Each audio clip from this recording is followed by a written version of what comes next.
সেই বন্ধু যে তোমাকে সিঙ্গেল দেখতে চায়। ভাই ভাই দেখ ছেলেটা কি হ্যান্ডসাম। ইস কিরকম একটা দেখতে, রংটাও কালো, ভালো না একদম। আচ্ছা পাশেরটা দেখ, পাশেরটা তো ফর্সা। ছি, ছেলেরা তো ফর্সা ভালো লাগে না, তোর কোনো চয়েসই নেই রে। দেখ ছেলেটা আমার প্রোফাইলে লাভ রিঅ্যাক্ট করেছে, ছেলেটা কিন্তু প্রোফাইলটা ভালো। এই ছেলেটা, একে তো আমি চিনি, একদম বাজে একদম বাজে। তুই এক্ষুনি ব্লক কর একে, এক্ষুনি ব্লক কর।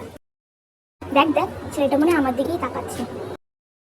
না রে তোর দিকে দেখছে না, চোখটা বোধহয় প্যারা। অমনি না রে, দেখছিস না চোখটা কেমন বারবার পিট করছে। একদম বাজে একদম বাজে, ক্যান্সেল, আমি খুঁজে দেবো তোকে। ডেলিভারি বয় চল চল চল চল, যতদিন আমি সিঙ্গেল আছি ততদিন তুইও সিঙ্গেল থাকবি। ছলো ছলো নয়নে